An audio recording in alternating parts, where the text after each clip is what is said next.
What's happening, people? It's your girl, Nye. It's your girl, Portia. And welcome back to the Tears and Laughter Podcast. Season 1, Episode 4. May the 4th be with you.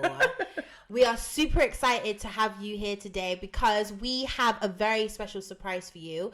We have our very first special guest of the podcast ever. Our very own Kanika. How you doing? Hello, guys. Yeah, I'm good, thanks. And you guys? Yeah. Good. Really, really good to have you here, Kanika. Thank you. It brings a new dynamic, doesn't it? It to does. the podcast. It's like free. There's a magic number. I was going to say Three Musketeers. Okay. Three Musketeers. Did you know that the Three Musketeers are real? They're based on real character. Really? Yeah.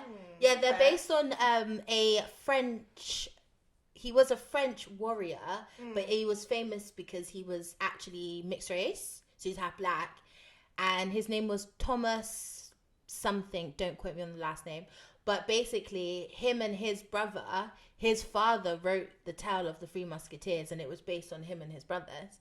Oh, that's very interesting. I never knew. You learn something new every day, girlie. Big up TikTok. But for those who are new to the podcast, this is the Tears and Laughter Podcast. And what you will find in this podcast is a lot of raw, unfiltered, authentic, emotional conversations. You may have a bit of laughter. You may have a bit of tears listening to us. But one thing you are going to have is a really good time. That's for sure. Absolutely. That's for sure. So, before we get into today's topic, Kanika, as you are our very first special guest, do you want to tell our listeners a little bit about yourself? So, guys, hello. My name's Kanika. I am Nyamka's older sister. Shock, I know. It is. Honestly, I know for a fact people are going to see this and be like, wow, the older one. Because Kanika tell them every time we go out. Yeah. Everyone thinks Nyamka's the oldest, but she's not. I'm 6 years older than her. I'm Kanika. I love how she's emphasizing. I'm the older sister. I'm from Bristol and just on here to just dig deep into the convos, catch some jokes, and just have a nice catch up. And sis, tell us firstly about the outfit because it's given 90s. I'm a 90s baby, so gotta rep the 90s. We're 90s babies too. Early 90s. I know. Technically, you are a Gen. What are you? Millennial. Millennial. Okay. Yeah. Millennial. So millennial because you're 91. No, from 90, like it's the 90s, I believe. It's like so the whole 90s. It splits. So it goes. I looked at this. I mean, it's from 1985 to 1996. Right. That's the period where your class is a millennial. Oh. Then the next one from 1997 up until 2007 is Gen Z. Oh, okay. So I'm a millennial and you guys are Gen Z. I'm on the cusp. I'm on the cusp. I'll take myself there. You are a millennial if you're 96. So I'm Gen Z because I'm 97. Oh my, so you're a millennial. I thought you and I were the same age. No. I'm closer to 30 than I'm my 20s. So really and truly, we should be friends because we're like... We're all friends! Looks like my friend's getting jacked, guys. I'm out. Clearly, Nye's out of the building. It's okay. Nice jacked my friends before. So, today's topic is all about reality TV. And we're asking the question, will reality TV die out? Just because I'm going to be polite because, guests first and all that good jazz, I'm going to throw the mic to you. But guys, we need to say 2 things that were good this week, which made us laugh, and 2 things, or 1 thing, which made us cry and wasn't absolutely that happy. Right. See, Portia, thank you for reminding me. This is something that we do every single episode. So, you might as well start off, darling, since you remembered.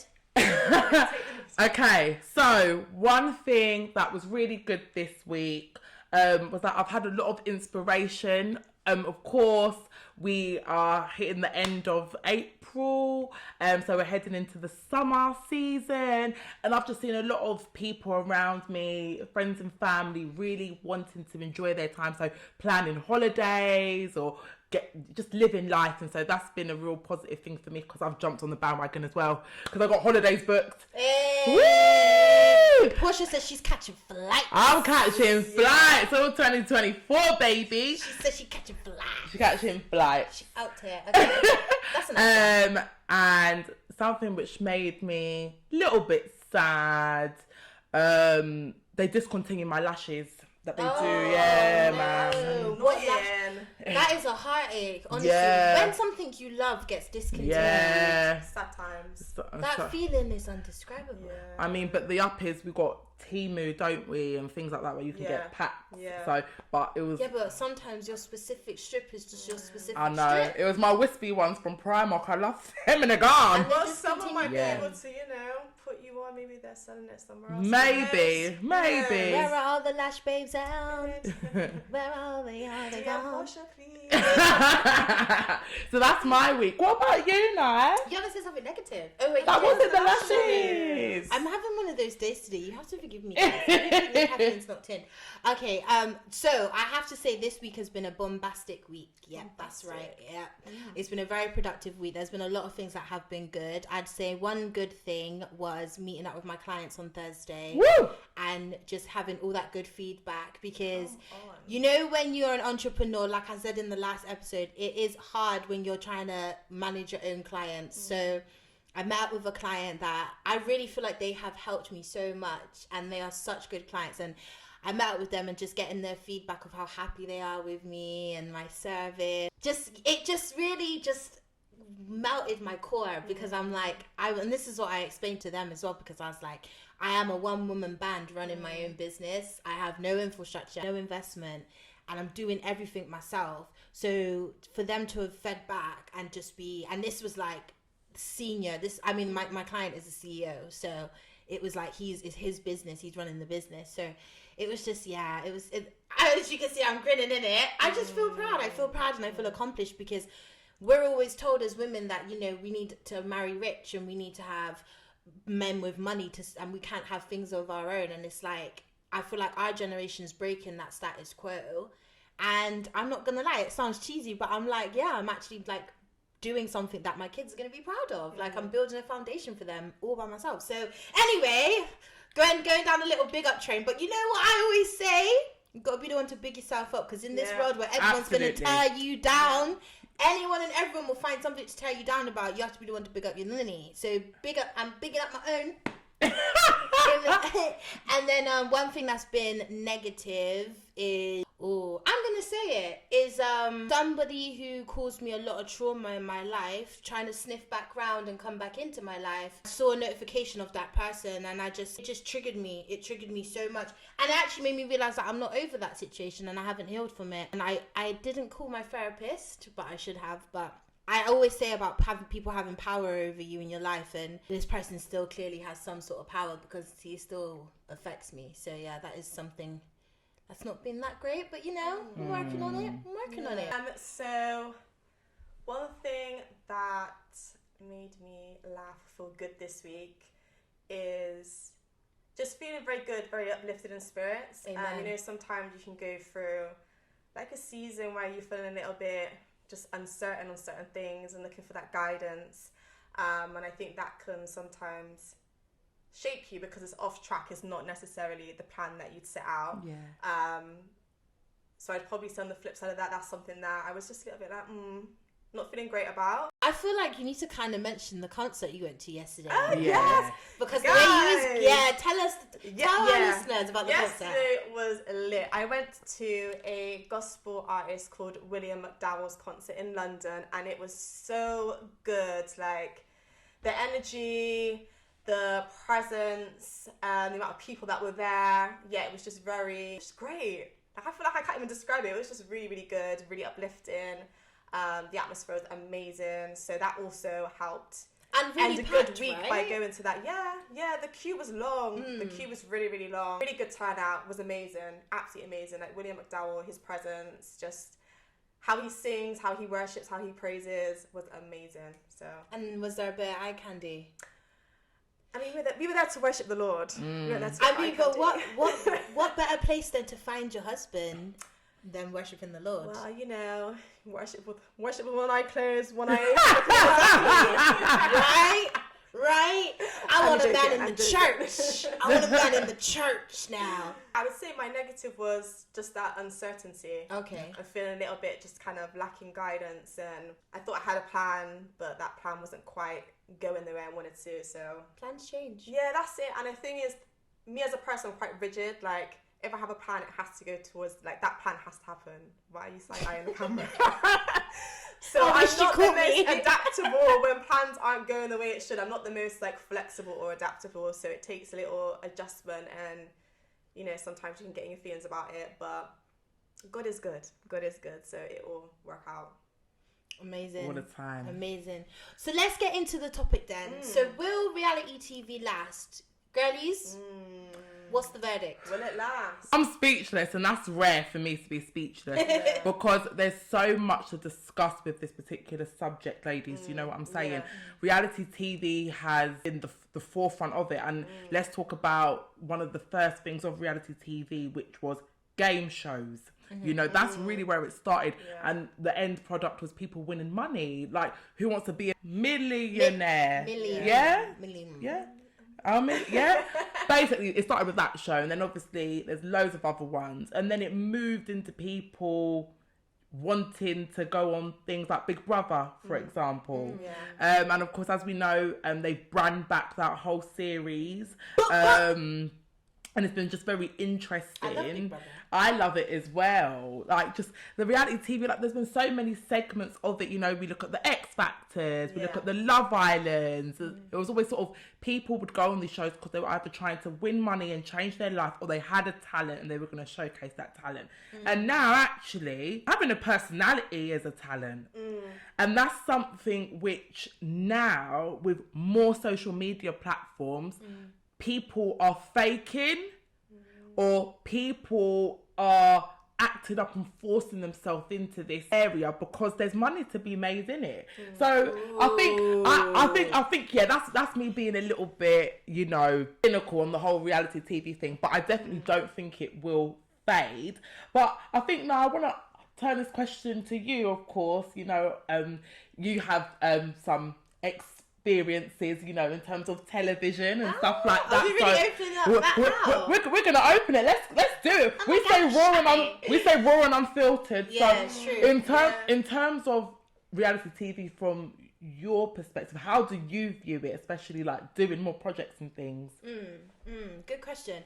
I feel like reality TV as a whole, I don't think it will ever end, because I feel like reality TV is probably the only thing that we do watch that kind of falls under that relatability category, in sense of not every show, obviously, because the first things I think of is like Real Housewives. I can't relate to none of those women. We have different lives. Some of them women ain't even housewives. Well, who isn't a housewife? Some of these girls that are coming on board and they ain't married, they're divorced. True. I'm just sorry, I sound so shady. True. And do you know what? Whilst we're on the topic of the housewives, because I have to say, the Real Housewives of Atlanta, top tier reality television. Yeah. The whole franchise. Let's be But honest. what? So that's your favourite one, Atlanta. Atlanta, without a doubt. What about you? I agree, Atlanta. Okay, for me, it was Atlanta. And then, of course, Nene left, love her. Right. So, but for me, it's now Potomac. Dare I say it? So So the this only is the one thing. I've not watched is that I one. know you Potomac. know, and Potomac, ever since you were giving me that lecture, Yeah. because you've been giving me the lecture, like, you need to watch Housewives of Potomac, and I haven't got onto it yet, because nothing stood out about me with the personalities, but then I watched certain clips of it, Yeah. and all over my Twitters, that they talk about that one so much more, way more than Atlanta. But because the conversation and engagement is so much more relevant to our community, and I can't take the full credit for Potomac. It's my friend Callum. Shout out Callum if you're watching, because I gotta give it to you, hun. Who's your favourite out of Potomac? Okay, sell Potomac to me, Kanika. Why should we watch it? And who's your favourite? Because I've been seeing a lot of negatives. How is it like relatable and What do you like about it? It's a fully ethnic cast. Like, all of them are ethnic on Bravo, and that's the same with Atlanta as well. Yeah. So those are the two Kim. which, So it's yeah, but Kim's old news. Yeah. Kim's She's old off it for a news. minute now. Yeah, so now it's a full Tardy with the party. it's a full Don't be ethnic tardy cast. with the But I think what I like about Potomac, it's just scandalous. Like Atlanta falls off all the time, and I think what I like, one of my favorite housewives in there is Karen, because she's the oldest one. She's been married for over 25 years to her husband. That's a scary looking one, isn't it? You think she's scary? The plastic surgery is not the best. No. The nose job isn't the best. Let's be honest. Who? I don't think we're talking about the same person. I know who you're on about. The light-skinned older lady. Karen, yeah, she's got her nose, and her nose job is weird. You think so? I feel like it's the same surgeon as Michael Jackson and Janet Jackson.